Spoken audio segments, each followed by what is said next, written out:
faites partie du jury du conclave, vous n'avez pas encore claqué la porte. Vous nous direz où est-ce que vous en êtes. Puis on parlera, tiens, de ce G8. Il y a un G8 patronal et syndical pour la première fois. Vous allez tous vous retrouver. Je crois que ça sera lundi prochain. Ça sera au siège de Force ouvrière. Vous nous direz de quoi, quel est le menu. François Omril, vous avez peut-être écouté le Premier ministre ce matin qui répondait aux questions d'Apolline de Malherbe. Est-ce que c'est la TVA sociale? Vous avez le sentiment que c'est devenu un peu la recette miraculeuse? Mais alors, c'est vrai que politiquement, quand même, très, très radioactive. Oui, tout à fait.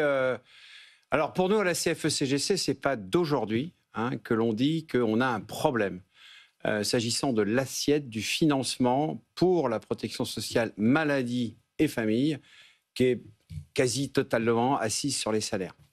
Et qu'il faut trouver un autre moyen en termes d'acquisition de ressources pour ces deux régimes-là, que le salaire. Depuis peut-être 20 ans, on est sur ce sujet-là. Et on avait évoqué à l'époque ce qu'on appelait une cotisation sociale sur la consommation. Le terme de TVA sociale est un terme assez impropre en fait parce qu'il n'est pas fléché. Au niveau de l'allocation, nous, on se méfie beaucoup, comme ça, des impôts. Pour le coup, ça en devient Vous avez raison. Qui sont prélevés sans avoir un fléchage direct.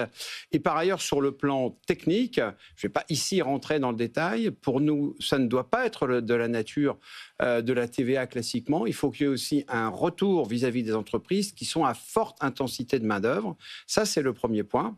Voilà, il y a les moyens de le faire.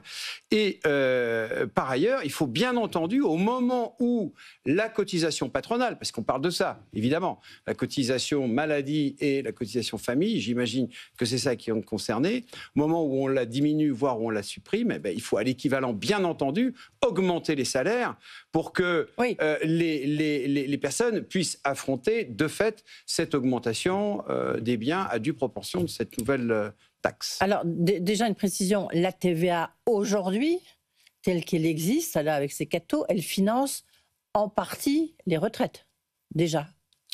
Alors, de quelle retraite on parle ? Est-ce que la TVA, aujourd'hui, finance les retraites du privé ? La réponse est non.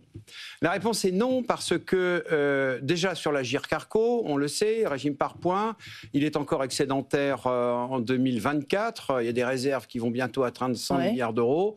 Tout ça a été géré par les partenaires sociaux. L'État, ce qu'il a voulu, c'est piquer dans la caisse. Oui. Ça, oui, mais ça il ne va pas refiler de la TVA. Oui. Maintenant, parlons du régime de base. C'est 175 milliards d'euros, avec un très léger déficit l'année dernière. Et par ailleurs, la dette, comme vous le savez, quand il y a de la dette, elle est versée à l'ACOSS, et l'ACOSS, régulièrement, le verse à la CADES. Et donc, de toute façon, c'est une cotisation sur les salaires, la CRDS, qui amortit cette dette. Mais je pensais que les retraites étaient en partie financées par... à hauteur d'un tiers par la TVA, les recettes de TVA, mais non ? Absolument pas. C'est le narratif qu'a voulu nous servir le Premier ministre, comme d'autres avant lui, parce qu'il agglomérait, il l'a pas dit ce matin, il agglomérait dans cela, notamment la contribution de l'État au paiement des retraites des fonctionnaires.